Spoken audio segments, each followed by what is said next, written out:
Salut les artistes, le voile vient d'être levé à l'instant par Apple concernant les nouveaux modèles d'iPad. On voit ça ensemble dans cette vidéo. Pour ceux qui ne me connaissent pas, je m'appelle Adélie, je suis illustratrice digitale sur iPad depuis plusieurs années.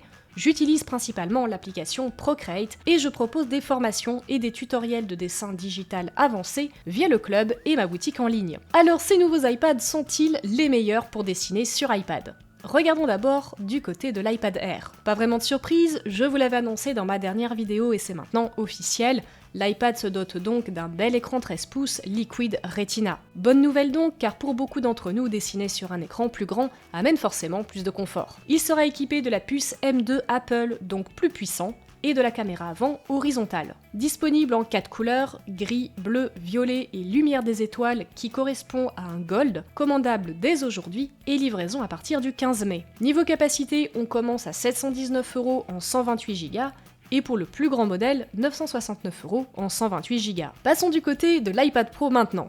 La première annonce sur les nouveaux iPad Pro concerne leur finesse. Il s'agit ici du produit le plus fin jamais réalisé par la firme de Cupertino, avec une épaisseur de 5,1 mm.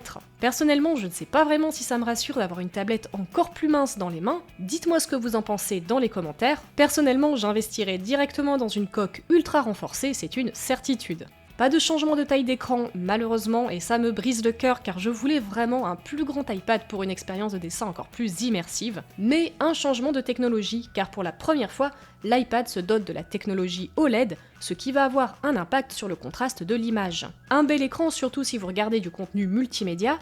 Concernant le dessin, y aura-t-il une réelle utilité ? Je ne saurais pas vraiment le dire à l'heure actuelle. Forcément, on aura des couleurs plus contrastées, des noirs plus profonds, donc j'imagine que sur Procreate, ça devrait être sympa à l'œil. Une nouvelle puce M4, donc extrêmement puissante, gravure en 3 nanomètres, donc plus d'autonomie de batterie. Ça vous sera surtout utile si vous avez un usage type jeux vidéo, réalisation 3D et montage vidéo. Vous avez également la caméra paysage et la possibilité d'avoir un écran nano-texturé, par contre seulement si vous prenez les versions 1 ou 2 Tera, ce que je trouve un peu dommage. Après, pour du dessin digital, je recommande dans tous les cas un film de protection sur l'écran, donc finalement peu d'utilité d'un point de vue purement dessin à mon sens. Un nouveau Pencil a également été annoncé. Il reprend le design du Pencil 2e génération et arbore quelques nouveautés intéressantes, comme Tono qui permet en pivotant le stylet de changer l'orientation de la broche que vous utilisez. Il y a également la fonctionnalité Presser qui permet en appuyant sur le stylet de faire apparaître une palette avec des fonctionnalités comme changer de brush, de couleur et d'épaisseur du trait. Il est équipé du retour haptique, en gros vous aurez des effets de vibration lorsque vous effectuerez une action sur le stylet.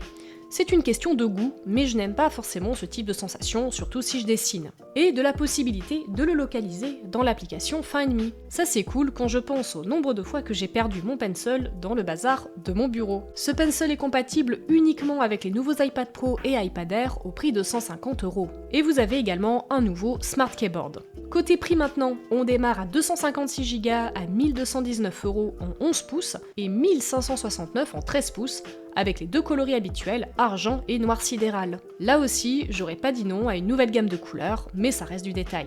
Voilà pour ce retour rapide de la keynote, qu'est-ce que vous en pensez ? Est-ce que vous avez pour projet de changer d'iPad et si oui, pour quel modèle ?